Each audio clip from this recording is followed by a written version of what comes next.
trains my hands for war and my fingers for battle. Psalm 144:1. I was not born knowing how to fight. I was born into weakness, into doubt, into fear that wrapped around my bones like chains. But the Lord looked at me and saw a soldier, not the one I was, but the one he would forge. When God trains a man for war, he does not hand him a sword first. He strips him of pride, of comfort, of the lies he's carried since childhood. Before you ever step onto the field, he makes you face the enemy inside your own chest. And this training ground is not soft. The mornings are cold, the nights are long. The weight he puts on your back feels impossible to bear. And yet, every step under that weight is shaping you into something unbreakable. The Lord teaches you discipline before he teaches you battle, because without discipline, a strong man becomes reckless, and reckless men die quickly. So he makes you wait, and you will hate it. You will beg for the fight, but he will keep you in the shadows, sharpening you in silence. He will keep you out of the spotlight until you no longer need it. Then comes the lesson of obedience. When God says, move, you move, even if it's straight into danger. When God says, hold, you hold, even when the enemy is breathing down your neck. Obedience is the weapon that keeps the sword from slipping in your hand. And when you begin to master this, he starts to put weapons in your grasp. Not the weapons of this world, his weapons, the word, prayer, faith that does not break under pressure. Brother, hear me. The Lord's training is relentless because the war is relentless. He is not preparing you for a single battle. He is preparing you for a lifetime of them. And every scar you carry from training is one less wound the enemy will be able to give you later. You will hate the grind. You will curse the weight. You will feel forgotten. But one day, when you step onto the battlefield and your hands move without hesitation, you will know, this is why he trained me like this. Training makes you ready in theory. The battlefield makes you ready in truth. The first time God sends you into the fight, you will feel the weight of it in your bones. The air is heavier. The enemy is real now.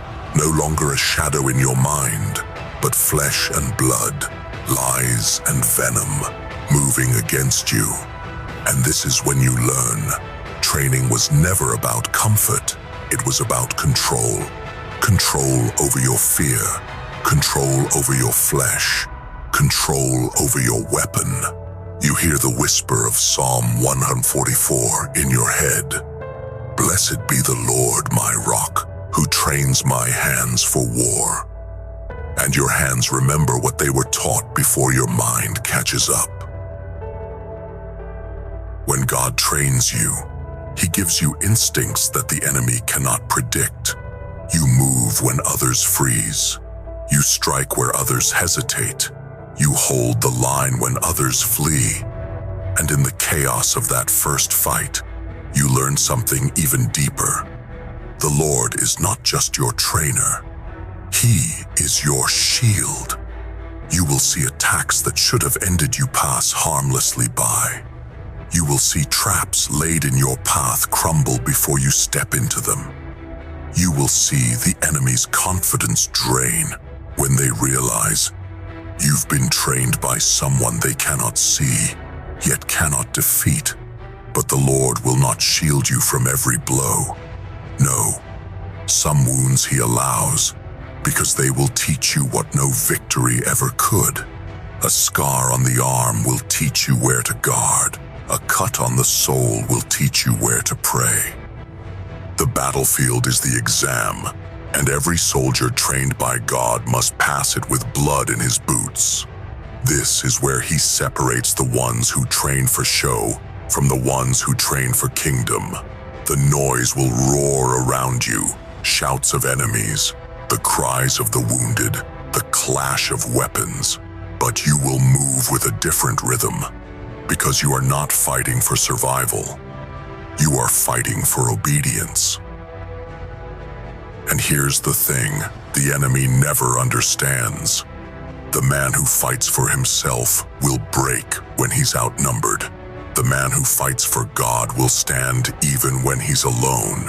Your first battle will end with you standing over the dust, your chest heaving, your heart burning, not with pride, but with the realization that the training was never in vain, and somewhere deep in your spirit, you'll hear him again. Now you understand why I taught you this way. There comes a point where the training is no longer about you, and the battle is no longer about winning for yourself. It becomes about service.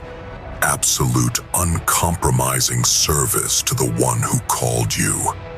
I have fought enough to know that my strength alone will not keep me. I have bled enough to know my endurance is not endless. But I have also walked with the Lord long enough to know this. His training never stops, his hand never leaves, and his mission never fails. So I make my oath, not to a nation, not to a king, not to my own survival. I swear my hands to the Lord of hosts. I swear my life to the captain of heaven's armies. If he sends me into the fire, I will walk. If he orders me into the storm, I will go. If he tells me to stand when every other man flees, I will hold my ground until my bones break. For my hands are not mine anymore. They are his instruments, and my blade is not mine.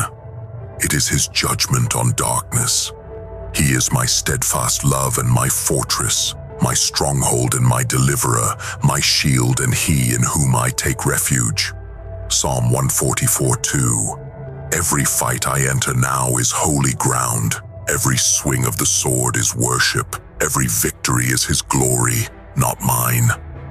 The world may never understand it, why a man would give himself so completely, but the world has never been my commander.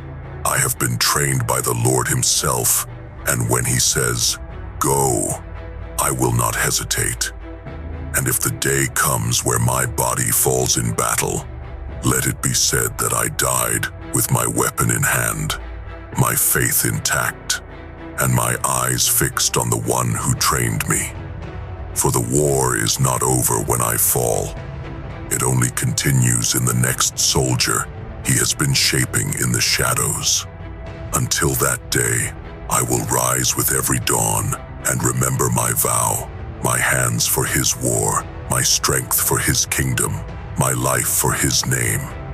Blessed be the Lord, my rock, forever my trainer, forever my fortress, forever my God.